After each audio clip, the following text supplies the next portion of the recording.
time, Bears fans? Another edition of the Chicago Bears podcast coming your way. Pat, the designer Courtney Cronin in the building here at Halas. Courtney, there's one storyline that every Bears fan is waiting to hear about. Is Lamar going to play? That's the biggest storyline coming into this week. Got a chance to talk with some of those coordinators. Dennis Allen specifically talking about some of the things that you have to deal with Lamar. We'll get into all that and more on today's episode of the Chicago Bears podcast. Hit that like button, subscribe to the page, leave a 5-star review. Y'all know what to do. And as always, today's episode brought to you by Underdog. Make picks, win money. All right, Courtney, we've got a couple of different reports here. Lamar is practicing from the latest that we've heard. He is for the second day limited, which makes me kind of feel like the Dan Graziano report from yesterday of him probably not playing could play out. But how big is this truly? I mean, Lamar Jackson, when he's out there, one of the best quarterbacks in football, one of the best talents we've ever seen. But is he Lamar with that hamstring injury? Yeah, and I mean, this hamstring injury happened week 4, so it's week 8 now. It's been about a month, and he hasn't played since that Kansas City game where he got hurt. They had the bye week built in there. If he can't go this weekend, and even if he can, he's not going to be 100% because it sounds like a pretty significant hamstring strain. I don't think he really went into detail after the injury happened about, just how significant it was, but the fact that he's out there on the practice field shows he's gearing up for a return. I think the smart money right now is on the fact that he is on him not playing. Right. I really don't know if it's the right play for a team that's 1-5, and it's not to say that they're out of it by any stretch. They're still the favorite in the division, weirdly enough. And they're favored in this game by 6.5. But I think you think about long-term health with Lamar Jackson and the rest of the season because there's, we're 8 weeks in after this weekend. We're not even at the halfway point. Like there's 10 weeks left after this and then the postseason. And who knows, obviously with the AFC North, as you mentioned, they do have a chance to still win that title, which is crazy. You'd rather have him be healthy though for that than a week 8 game against Chicago that you feel you lean on Derrick Henry. You should be able to at least stay afloat. I know the backup quarterback situation isn't great in Baltimore, as evidence from what we saw against the Rams game, and it certainly is evidence of what we saw against Houston. But, with Lamar and like how they're going to play this whole thing, I think if I had to forecast it, I would say he's limited the rest of the week. Friday practice is a walkthrough. Right. Effectively, it's a red zone day. It's probably not much anyways. And I bet they try to take it to game time. Yeah. It'll break before on Saturday night. Hey, he's not playing. He's ruled out. If that's the case, if he's not ruled out on Friday. But it's a matter of, trying to keep Chicago guessing. They say they're practicing and preparing for Lamar Jackson to play. But I think that the coaches here and the players here also know, like with hamstring injuries, they deal with them, that if your quarterback can't be all that he is, it hinders your offense more than helps it just to have him back out there. No, 100%. I think the one thing for me with Lamar, I almost think of Lamar kind of like in some of what we've seen in the NBA in the past, how Lamar is as a runner, how he pushes off, how aggressive he is when he needs to get away. Like you have to think about how serious this hamstring injury has been. Hey, could that turn into something like we've seen where an Achilles could be the bigger problem at the end of this? Like, I don't think that you can just think of the injury in one aspect. So I agree with you where I think that this is one where the Ravens try and slow play this. Maybe they do throw Lamar out there and say, we need every gain that we can get.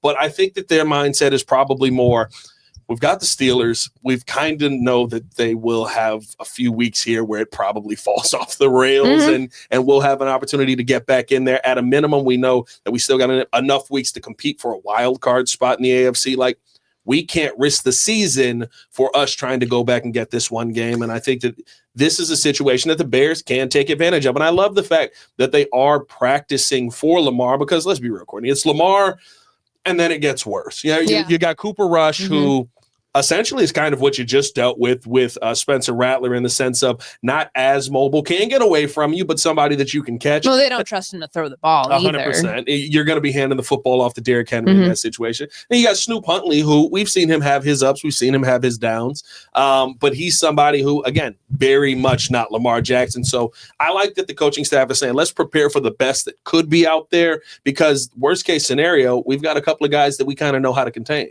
Yeah, and it makes sense that you prepare for the player that the offense is built around. The offense does change if it is Tyler Huntley at backup quarterback, because there's still this question about who's going to be QB2 for them because of how bad it's looked the last couple of games that Lamar Jackson hasn't been able to play. Like, they scored 10 points against the Houston Texans. They scored 3. They couldn't even find the end zone last time they played against the Rams. I don't feel like Cooper Rush is that backup quarterback for them. I think that's a mistake. Yeah. And I think that they probably know that too, that Tyler Huntley is a better option for them at quarterback because he's more similar to Lamar Jackson. Yeah. But either way, I mean, we talked to several defensive players about it yesterday, from Grady Jarrett to Kevin Byard to Jaquan Brisker. Like, the offense is built around Lamar Jackson. It can't possibly change that much for the other quarterbacks because they're expected to execute what Lamar does. They just can't do it very well. So I think you anticipate that the offense stays the same. The players that you anticipate getting a lot of the targets, whether it's Zay Flowers, Isaiah Likely, Rashad Bateman, any of those guys, like, you still have to prepare for those players because they're playing. Yeah. Like, Zay Flowers has a shoulder injury. He was on the injury report yesterday, but he's trending towards full health. They get Ronnie Stanley back. Like, their health is going in the right direction for them. It just might mean that Lamar has to wait another week, which the Bears wouldn't mind not seeing him. Like, he's a very difficult player to contain. I mean, if you have to pick, like, choose your poison, I think you'd rather choose Derrick Henry given the way that this run defense has been playing right now. And if you can choose Derrick Henry without the threat of Lamar Jackson, you're in a much better spot. Yeah, and listen, it's not an easy task to stop Derrick Henry. You saw him last week, 24 rushes for 122 yards. That didn't get used in some interesting moments. I would assume that's something that probably gets cleaned up this week when you get to the red zone. I would say even if Lamar is out there, right, your focus is probably going to be Lamar adds a different element. The arm talent is still there, so he can drop back and throw. I think the biggest question with him is if you start to get that pressure on him, it's hard to turn off what you do naturally. And he's a natural talented runner when he gets in those spaces. And so I think that the focus has to be, if it is the backup quarterback, how do you slow down Derrick Henry, which has been done this season more times than not. Seems like he's going back that other direction, but did he just find a rhythm last week? And is he somebody that you got to worry about a little bit more this week? Yeah, he hasn't had back-to-back 100-yard rushing games at all this season, which is that's an anomaly for him because he's been such a dominant, powerful rusher. And I don't even think that that's on him. Like 24 carries against the Rams, that was a season high for him. But they also went away from the run in some really strange spots. Certainly at the goal line, it's like, give it to Derrick Henry. Yeah. Don't be messing around trying to give it to Mark Andrews or taking direct Pete snaps. Carroll playbook there. Weird Pete stuff. Carroll playbook at the goal line. But yeah, I mean, I think that Derrick Henry becomes your top priority on defense to stop him, to sell out against the run, because if you go into this game feeling like Derrick Henry's could make or break it, then you're selling out on the run, and you're thinking that you can contain either backup quarterback, because I think they can. Huntley came in the game in that fourth quarter against the Rams, and it was too little too late, but he actually looked a lot better. He looked like he had like 1 or 2 fourth down conversions. They looked like a more competent team with him. So I'd imagine you go with him, but you're also not expecting him to break the game open. Yeah. Like, I know that he's played against the Bears. I think one of the last times that they were in Chicago was when Tyler Huntley was filling in 19 for Lamar Jackson. But I think that if you're Chicago, you feel pretty confident that you have the upper hand in that matchup if Lamar, like when they find out final word, if Lamar is going to be out. Now that might take a couple days. That's why you have to mentally get in the rhythm that you're going to be preparing for him and him only. But it's also like there's a lot of contingencies here. Like, this is probably one of the more complex game weeks because they say everything's focused about Lamar. But even in the back of your mind, if you have a gut feeling that he's not going to play, then you have to prepare for Cooper Rush and you have to prepare for Huntley. Those are 2 different quarterbacks, 2 lesser quarterbacks. Very different quarterbacks. But there's just a lot of different paths you could take if you're the Bears in trying to figure out the best way to beat this Ravens team that, again, is getting healthy at the right time, but they're still pretty limited, like in what they can do and what they've been able to do, even when healthy on offense. This week, it's almost been talked about as if the Bears are kind of the team that has to go in there and figure it out, even though they have the better record, right? And I think what's been so interesting to me is a defense that has been the number one defense in takeaways in the NFL, a defense that has started to find some more pressure and has actually attacked the run really well over the last couple of weeks. I get it. 1 week is versus Saints, but that week before was versus the best rushing offense at that time in football, and you were able to stifle that. Is this a week where we should feel like the Bears defense actually comes in with a lot of the advantages? I would say almost even if Lamar is out there, Courtney, like you said, like, it's not going to be 100% Lamar. I don't even know if it's 75% Lamar. Yeah. If you're scared about him running the football, there's a reason he's still limited. But you can't let him break contain regardless of if he's out there, like no matter the circumstances, healthy or not. And I think that you feel comfortable with where your pass rush is right now. Yeah. They finally got it going. I mean, it was a lot easier to do against a second-year quarterback that you can throw a lot of different things at, a lot of, corner safety blitzes, and expect that he's not going to recognize that, not sense pressure. Lamar Jackson knows that stuff is out there and probably knows how to handle it a lot better than what they saw last week. But, I think you're also looking at where you are health-wise. Defensive line, looks like they're going to get Grady Jarrett back. Feels like it, yeah. And feels like, at least just in terms of the window for Austin Booker to come off IR, it's now or never. And he's been healthy. So I would imagine they have to make him. Yeah. If they expect him to play at all, expect him to be part of this team, that they'd have to make him active this week. So that then gives you the advantage up front to continue building on your pass rush and continue building on some of the coverages that Dennis Allen keeps trying to mix in. They got really creative last week, and I think that does something to a young quarterback that throws him off. But Lamar hasn't played football in a couple of weeks. If he's out there, then he's still going to have to get in a rhythm of recognizing those things and trying to beat those things. Do you feel like, and this is kind of, again, I think people think I dislike Austin Booker. I don't. I wanted the Bears to draft him in the 4th round over Torrey Taylor.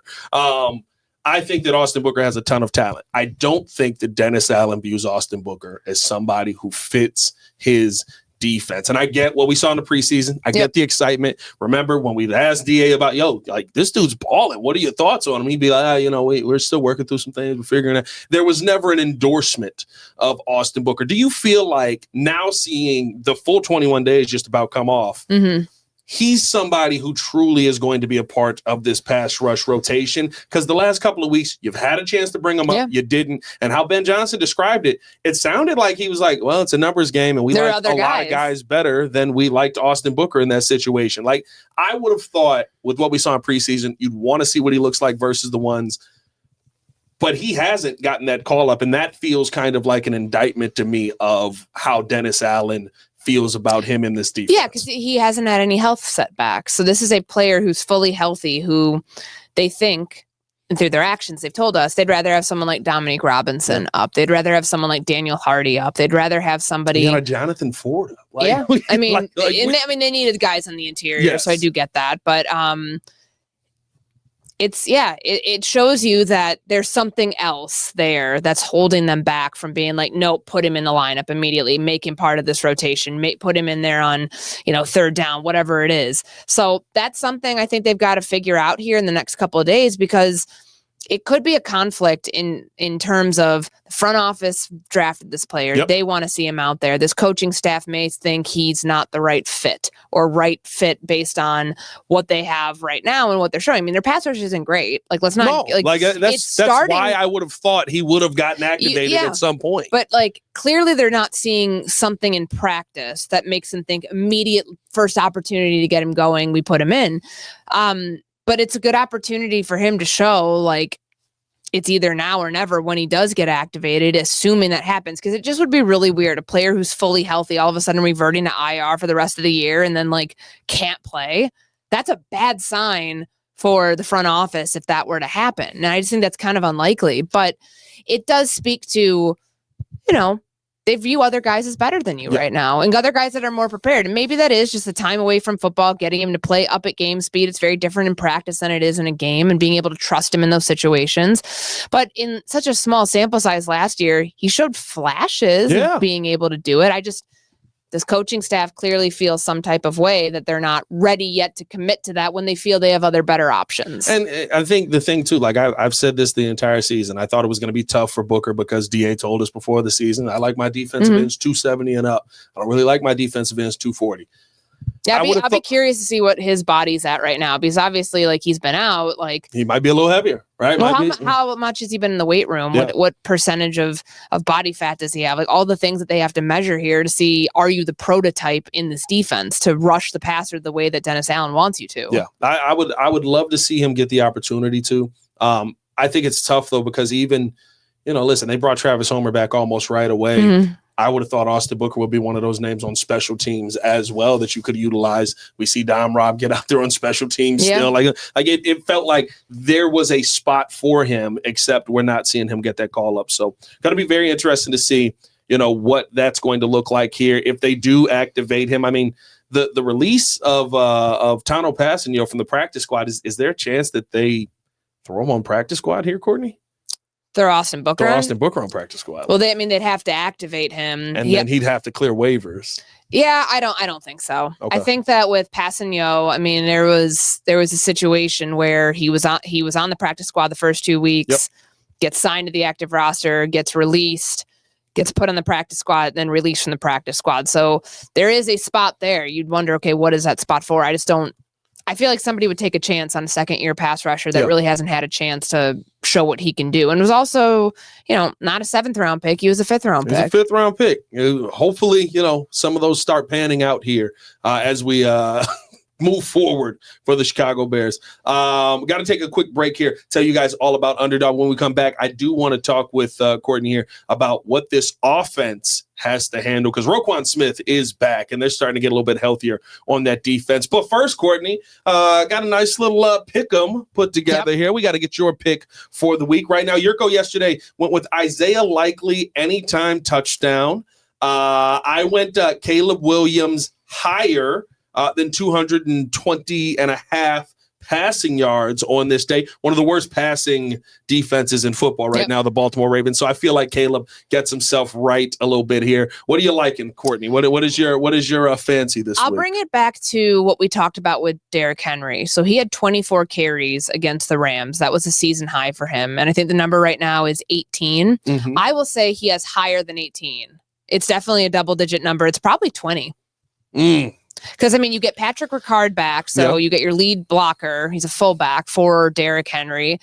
That part of the offense, I think if all this uncertainty about Lamar Jackson, they're clearly running the ball. So I would imagine they're not going to go away from it in critical situations the way that they did against Los Angeles. So I say over 18 carries for Derrick Henry. Let's see. Hopefully, higher than 18 and a half carries for Derrick Henry. Hopefully, D. Henry gets a lot of looks in this game that are 1 to 2 yard runs. That's the goal there. But we've been having a conversation, Courtney. There's not a lot of options for this offense out with how the DB play for the Bears has been. They've been very dangerous at taking this football away. The interceptions have been great for this team. Al Harris has called the 4 takeaways last week. He's been calling it just about every week. I would assume there's going to be some called this week as well. And I know we keep going. This defense can't keep taking the football away.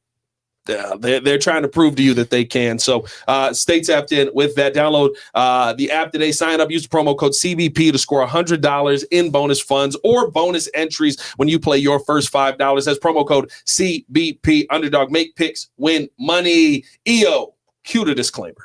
Must be 18 years or older, 19 or older in Alabama and Nebraska, 19 or older in Colorado for some games, 21 or over in Arizona, Massachusetts, and Virginia, and present in a state where Underdog Fantasy operates. Terms apply. See assets.underdogfantasy.com/web/play and get terms _DFS_.html for details. Offer not valid in Maryland, Michigan, New Jersey, New York, Ohio, and Pennsylvania. Concerned with your play? Call 1-800-GAMBLER or visit www.ncpgambling.org. In New York, call the 24/7 Hope line at 1-877-8-HOPE-NY or text HOPE-NY or text HOPE-NY 467-369. Welcome back into the Chicago Bears podcast. Pat, the Designer Courtney Cronin here up at Halas Hall. All right, Courtney, let's finish out the show with this. I think that, we've talked a ton about what the defense is going to have to deal with, whether it's Snoop Huntley, Derrick Henry, Lamar Jackson, Derrick Henry. This offense getting a little bit of a test here as well. Now, I don't think that Roquan Smith returning fixes the entire Ravens defense. There's been some really ugly games here for this defense, even when Lamar was healthy. What is this Ravens defense right now with Roquan coming back? And should this Bears offense, based off what we've seen the last couple of weeks, be able to take advantage of it? They're getting healthier. So he returned to practice for the first time since September 28th on Wednesday. So he's been dealing with injury. To get him back out there for the first time in a month is a really good sign for them. And we know what a menace he can be in the middle of that defense. Yes, like he was here for so long. And, it's none of the players on offense minus Cole Kmet would have played with him. Yeah. So I think for Caleb Williams, just knowing that there is a player who is all over the field when he's able to play, preparing for that would be, that's the number one goal. Because on the back end, yes, there's Kyle Hamilton, there's Marlon Humphrey. Both of them were on the injury report. One with an illness. I think Humphrey's one who had the illness. So you anticipate that being fine by the weekend. And then Hamilton, who came back against the Rams, has a groin injury, I believe, soft tissue groin. So they're going in the right direction. Chidobe Awuzie was also a cornerback getting healthy. So the back end of this defense, I don't think you're going to be able to test as much as maybe you did against the Saints, because the Saints had given up 14 passing touchdowns. I know you mentioned how bad this passing defense is, and they're giving up in total 380 yards a game, ground and pass game. When you have talented players coming back, guys coming back from injury, I don't know if you test that as much, just thinking that you can get away with one. So, for Caleb, he's got to play a cleaner, more efficient game. It can't have that interception, which Declan Doyle said the one that he threw to Rome was just a bad ball. And that was, he lofted it. He telegraphed that. We knew that what was happening there from the second that happened. So I look at that and think, where's the advantage here? I still think the advantage is on the ground. I think that you've got until Caleb can show you he is the reason that you win games. And he did get them in position. I'm not saying he didn't with these game-winning drives against Vegas and against the Commanders, but this is an opportunity to go into a hostile environment, into a place that makes you 5 wins in a row, and you get to 5-2. I don't think you toy around with it. I think you lean on the ground game as much as you can. DeAndre Swift was back at practice today. I think this is probably more of a management thing for his body with his groin. Him and Kyle Monangai have a good formula right now, or the coaching staff has a good formula with those two. So I look at that and say, that's what the key to success is here for the offense, but it's also going to require Caleb playing more efficient football, getting rid of the ball quicker, and if not, taking off with his legs, because we know he can be a threat there. Yeah, I was talking with J-Mac yesterday, and he was just breaking down the run game and what we're seeing. I think how the run blocking has really gelled together has been something that the Bears can hang their hat on, especially versus a banged up defensive line of the Ravens right now. There's a lot there where you're seeing, Darnell Wright and Jonah Jackson and Drew Dolman really be able to get off that initial guy and be able to get to that second level and create some of those big runs that we've seen. And so it just feels like there's starting to be this gelling process in the run game. And the fact that you're able to add in Kyle Monangai to that, what we saw from Monangai last week, I don't think was a shock to anyone, because every time he's touched the ball, he's gotten that 4.5 yards that Eric Bieniemy has talked about. And it just truly felt like we're finally going to give you this opportunity. We feel like this is the game. I do agree with you. And I think the thing I love about Ben Johnson is he's going to call the game plan that's going to work. It's not about, we got to get Caleb perfectly on track this week and make them. What's going to be the game plan that's going to get you touchdowns and get you into playing winning football, to where right now you're in the competition with the Lions, with the Green Bay Packers right now. You're in that conversation seriously, and you've got an opportunity to put some distance between you and the Minnesota Vikings, who have no answers at their quarterback right now. I don't think you could play around with that. Yeah, and I look at what worked in the balance. And I know that Declan Doyle said that it's not going to be the same every single week, but that felt very Detroit-esque, what they had last Sunday with Monangai and with DeAndre Swift. Now, Swift going over 100 yards rushing each game. I don't know if you expect that to happen every single week, but now you have options. You don't have one guy that they're keying in on and one guy who, is predicated off finding the crease and being able to, make big plays that way.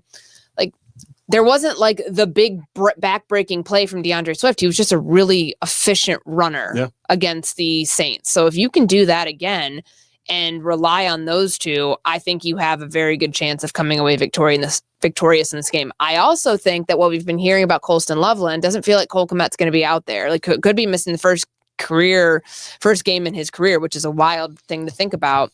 I love that my husband's so handy. He leaves more money for the important stuff. Gosh darn it, Steve. Oh, don't be like Steve. Call Avondale Roofing. DIY is for Pinterest, not your roof. He's never missed a game because of injury in his career since 2020. Is that for real? When he was drafted. Jeez. So, I mean, he's a very durable player. And now you have an opportunity. Like, I looked at the stats. He's 47th right now in receiving yards. Not Cole Kmet. Colson Loveland. Yeah. That's 78 receiving yards, 8 catches, 47th among all tight ends, not just like all players, the tight ends.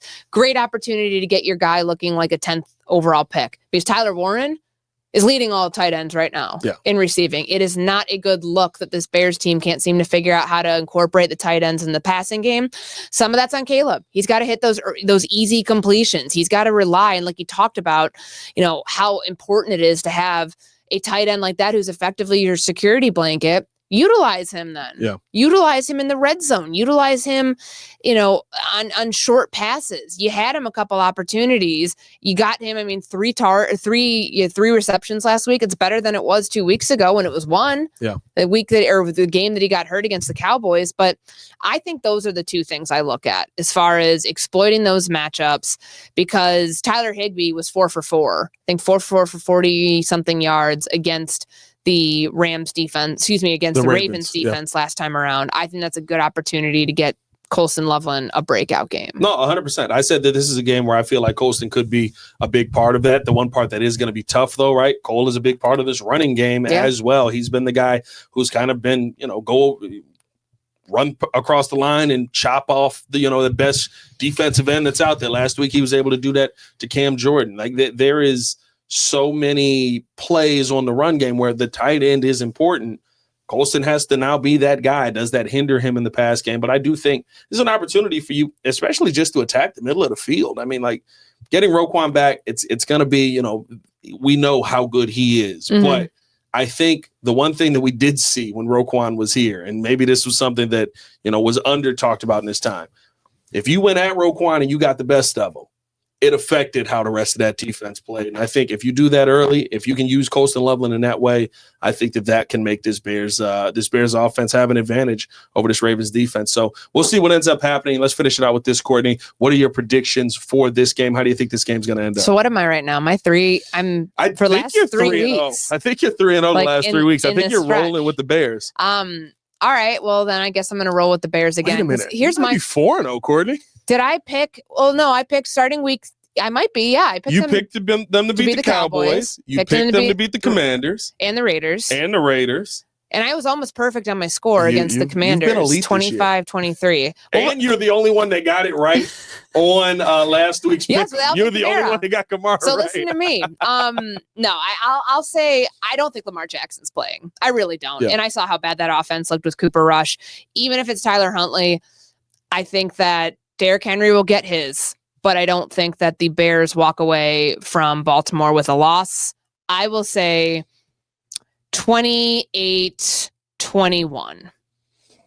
So a little bit more of a margin than I've given, because I've been giving them really 3-point margins. Yeah. I'll agree with that. I think I went 28-21 last week. I'll go again this week. I just feel like even if Lamar's out there, which Lamar are you getting? This has been a Bears team that's been really good at taking the football away, forcing fumbles, those punch down takeaways. Like Lamar and Tyler Huntley, are two guys that put that ball on the field. So does Isaiah Likely. Zay Flowers. Zay Flowers, yeah. So, I think turnovers is going to be another big storyline here. It's going to be about them for the Bears putting up 7 over 3. And I think this is a week where, when you're going for those 7, your center probably doesn't, hold on to the football when he's trying to snap it. I don't know what that was. I'm still confused by that. I think even the Bears are confused by that.